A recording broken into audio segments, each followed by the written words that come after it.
I'd just like to thank everybody here who's lasted the day. It's been a pretty packed, intense day to cram in all the speakers and the content that we've managed to do. So thank you all for still being here.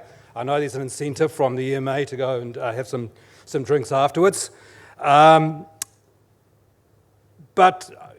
I have to say, in putting something together like Auckland Future Now, we approach it with quite some trepidation, because particularly for this one, there was a real challenge around balancing the immediate challenges we face in terms of recovery while thinking about and talking about the work of Koitu in 2 generations' time.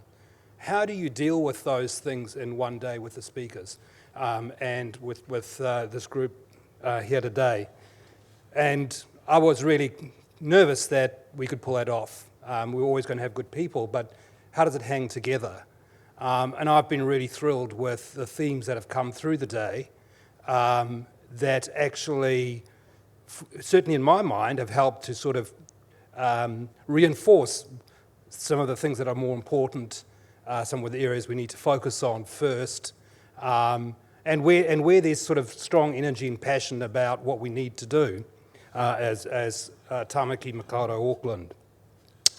I just want to start by thanking some people. I want to thank the speakers, the Mayor, Greg Clark, Niraj, Lala, the panels. You've been fantastic again. So much interesting and at times sparky interaction. That's been fantastic. Melissa, thank you so much for doing this job. It is a hard job, and I can tell you I'm not available if you're away. You can have it. I particularly want to thank Pam Ford and Jacqueline Philpott and the team.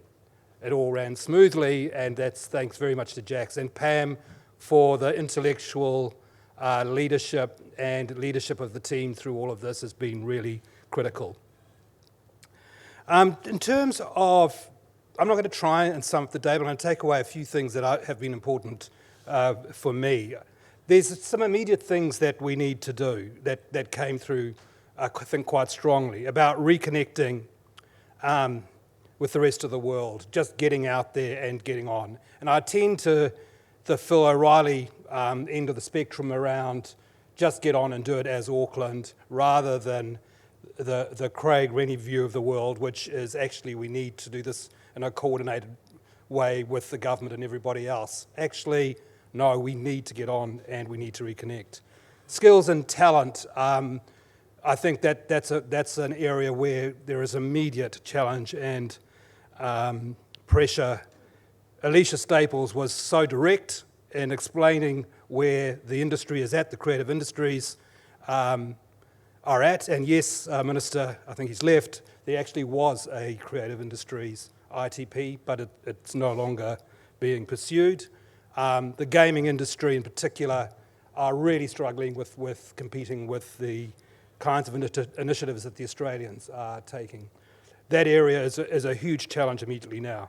And I think Cecilia Robinson's, and she was the only one who really said it, but I think it's there, which is this: we're living with this pandemic, which will become an endemic. There will be new viruses.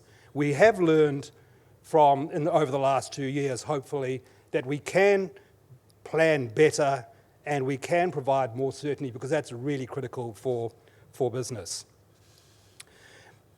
I also heard a lot today about the opportunities. There are an awful lot of opportunities. There's a lot of passion. There's a lot of keenness to get on with that. And I was really pleased with Greg Clark's presentation, which provided some really useful insights from looking at what else has happened around the world and dealing with the pandemic.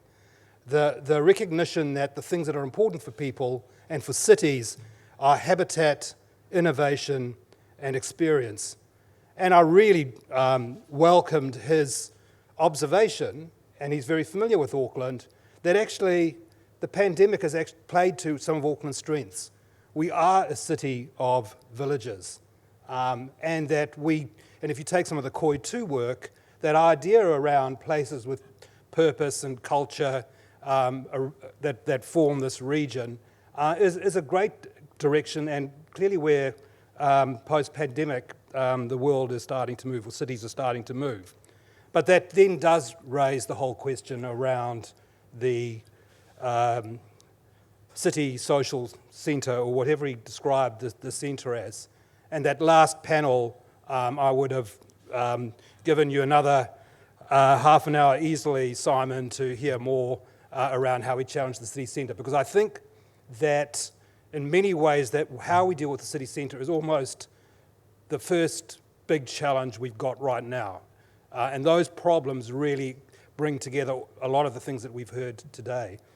And I was also very interested in the reference to Melbourne and Jeff Kennett and the Kennett government. And you talked about the investment that went into transport and bringing major events to the city. And there are a couple of things I'd like to add to that. And we heard from Michelle about the role that major events play in creating that passion and that energy and that identity and that reputation and that brand. Recognising how important that is alongside the infrastructure, about the people and about some of those softer things that drive the demand and the passion for a place, alongside the investment in the infrastructure. And the other thing that Jeff Kennett did, which Simon didn't mention, is the way he paid for all of that investment was to sell a lot of old industry assets that the state of Victoria used to own: power stations, gas reticulation, energy assets, and so on. And that money was taken and reinvested into assets that would help the city move forward. So I think there's an awful lot, and I've always felt this with the experience that Melbourne under Jeff Kennett provides us. There were also some more sort of existential issues, and I think compare where this is the third Auckland Future Now. In previous ones, we never talked about climate. I think we got a real serve from Izzy at the second one about climate being on the last panel of the day. There was a more sort of existential view about, the importance of how climate is integral to everything. The intergenerational thinking and recognising that 60% of the population of Auckland being under 35. Inclusion. I only heard it referenced once, the K-shaped recovery. There are parts of the economy in our region that have done exceptionally well through COVID, or particular parts of the economy. There are other parts that have done really badly, and there are industries and businesses that have really struggled, and there are people that have really struggled. So we do face this challenge that as we come out of COVID, those inequities are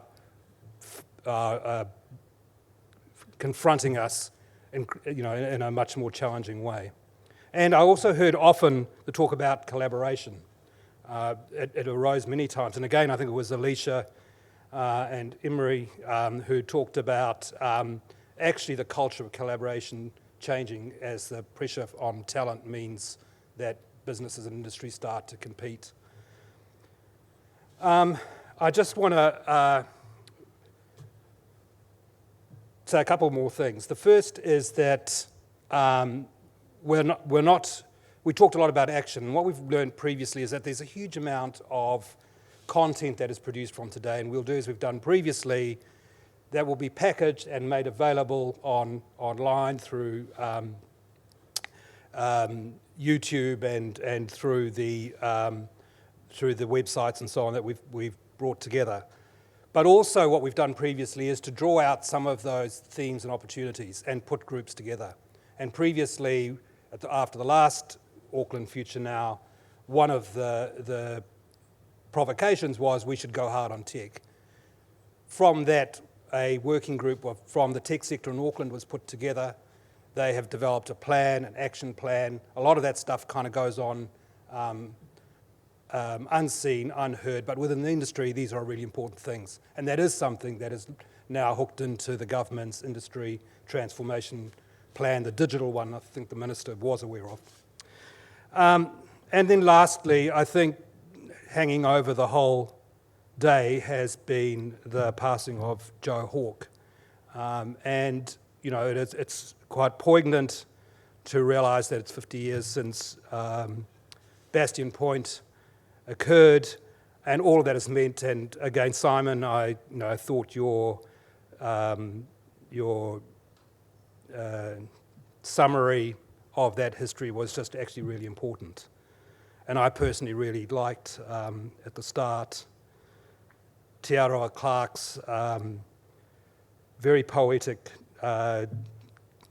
suggestion that we're dealing in mana economics, and that we generate that through sacrifice. So with that, I will close the summit, and once again, thank you all for your contributions and for being here. Thank you.